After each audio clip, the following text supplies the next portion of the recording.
اعوذ باللہ من الشیطان الرجیم، بسم اللہ الرحمن الرحیم۔ السلام علیکم ناظرین، میں شفا زہرا آپ کی خدمت میں ایک بار پھر سے حاضر ہوں اپنے اس پروگرام کے ساتھ کہ جس کا عنوان ہے تذکرہ صحابہ۔ ناظرین محترم، ہر ایپیسوڈ کی طرح آج کے اس ایپیسوڈ میں بھی میں ذکر کروں گی رسول اللہ کے ان صحابی کا کہ جن کی منزلت، جن کی قدر و قیمت بہت ہی زیادہ ہے، اور وہ صحابی کوئی اور نہیں بلکہ حضرت حذیفہ ہیں کہ حضرت حذیفہ ایک ایسے صحابی تھے کہ جن کے بارے میں یہ ملتا ہے کہ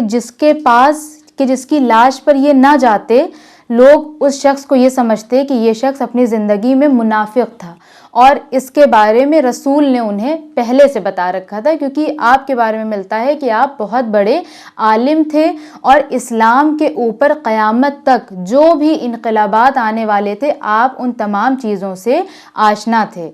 اور ایک مرتبہ آپ رسول اللہ کے دیگر اصحاب کے ساتھ بیٹھے ہوئے تھے اور لوگ قیامت کا تذکرہ کر رہے تھے، اور قیامت کا تذکرہ کرتے کرتے دجال کی بات شروع ہو گئی، تو آپ نے فرمایا کہ میں اس واقعے کو، اس حادثے کو اس طرح سے جانتا ہوں کہ یہاں پر بیٹھا ہوا کوئی بھی فرد اس طرح سے نہیں جانتا ہے، اور خود آپ کا ہی بیان تھا کہ مجھے رسول اللہ نے ہر چیز کے بارے میں اس طرح سے آشنا کر دیا ہے گویا میں اپنی آنکھوں سے ہر ایک چیز کو دیکھ رہا ہوں۔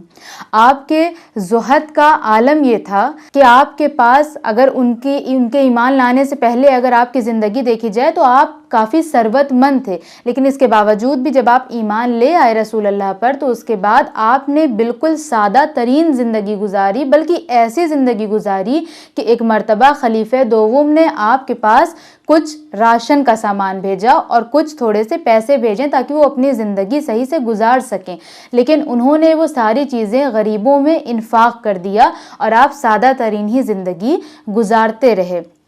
اس کے علاوہ آپ کو رسول اللہ کا ہمراز کہا جاتا ہے، کیونکہ رسول اللہ ان سے اپنے ان باتوں کا ذکر کرتے تھے جو کسی اور صحابی سے نہیں کرتے تھے، اور سب سے بڑی اہمیت آپ کی اس بات کی وجہ سے تھی کہ جنگ کے میدان میں جب بھی کوئی شہید ہوتا مسلمانوں کی طرف اور آپ اس کے جنازے پر نہ جاتے، لوگ فوراً اس کو منافق قرار دے دیتے تھے کہ حذیفہ ان کے جنازے پر نہیں گئے، گویا یہ شخص منافق ہے، اور یہ بات صحیح بھی ثابت ہوتی تھی۔ اسی لیے لوگ آپ کو رسول اللہ کا ہمراز کہا کرتے تھے، اور اس کے علاوہ آپ خود بھی اتنے عالم تھے کہ آپ کو بہت زیادہ علم تھا، علم حاصل کرنے کا شوق بھی تھا، اور رسول کے محضر میں رہ کر آپ نے اور بھی زیادہ علم سے خود کو آراستہ کر لیا تھا۔ اس کے علاوہ آپ کے بارے میں ملتا ہے کہ ایک جنگ میں آپ کے والد نے بھی آپ کے ساتھ شرکت کی، لیکن مسلمانوں نے غلط فہمی میں آ کر ان کے والد کو قتل کر ڈالا۔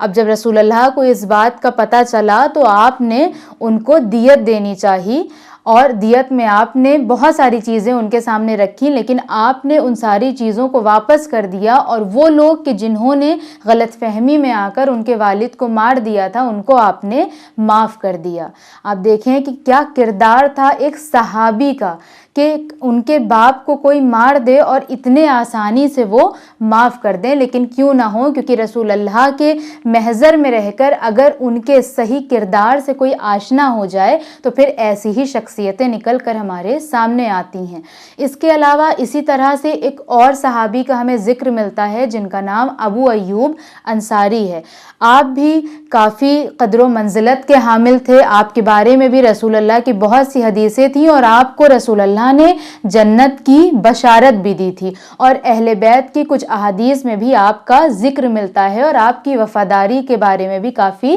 ذکر کیا گیا ہے۔ آپ امام علی علیہ السلام کے ساتھ کافی وفادار تھے، اور امام علی علیہ السلام کے ساتھ آپ نے جنگوں میں بھی شرکت کی، جنگ صفین، جنگ نہروان، جنگ جمل، ان تینوں جنگ میں امام علی کے ہمراہ تھے ابو ایوب انصاری۔ غرض یہ کہ جب تک رسول کے ساتھ رہے، رسول کے ساتھ وفاداری کرتے رہے، اور جب رسول اس دنیا سے چلے گئے تو باقی دوسرے لوگوں کی طرح آپ نے امام علی کو تنہا نہیں چھوڑا، بلکہ امام علی کے شانہ بشانہ رہے، ان کے ساتھ جنگ میں شرکت کی، اور اور ان لوگوں کو ہمیشہ تنقید کرتے رہے کہ جنہوں نے امام علی علیہ السلام کی خلافت کو غصب کر لیا تھا۔ ایک مرتبہ جب آپ نے سنا کہ معاویہ رسول اللہ کے منبر کو دمشق پہنچانا چاہتا ہے تو آپ نے معاویہ کو جا کر تنقید کی کہ تم ایسا کیسے کر سکتے ہو، تمہیں یہ نہیں کرنا چاہیے، جبکہ ان کے علاوہ کسی اور میں اتنی جرت نہیں تھی کہ وہ معاویہ کو جا کر اس طرح سے تنقید کیا کرتا۔ تو یہ تھے اصحاب رسول کے مختصر سے کردار، ایک خاکہ جو میں نے آپ کے سامنے پیش کیا ہے، اور ان کی زندگیوں میں اگر دیکھا جائے تو کچھ صحابی جیسے کہ حذیفہ ان میں سے شامل ہیں کہ رسول اللہ کے پاس آنے سے پہلے ان کے پاس ساری آسائشیں تھیں، ایک بہت ہی اچھی وہ زندگی گزارا کرتے تھے، لیکن جب وہ رسول کے نزدیک آئے، صحیح اسلام کو انہوں نے سمجھ لیا، رسول اللہ کو انہوں نے اس طرح سے سمجھ لیا، تو انہوں نے اپنی دنیاوی زندگی کو ترک کرنا بہتر سمجھا اور رسول کے محضر میں رہ کر اپنے معنوی کمالات کو اور زیادہ بڑھاتے رہے۔ تو یہ وہ افراد ہیں کہ ان عام افراد کو دیکھ کر ہم بھی اپنی زندگی کو اس طرح سے بہتر بنا سکتے ہیں اور ائمہ اور رسول کے نقش قدم پر ہم لوگ بھی چل سکتے ہیں۔ آج کے ایپیسوڈ میں بس اتنا ہی، ہم ملاقات کریں گے آپ سے اپنے نیکسٹ ایپیسوڈ میں، تب تک بنے رہیں چینل ون کے ساتھ۔ والسلام علیکم ورحمۃ اللہ وبرکاتہ۔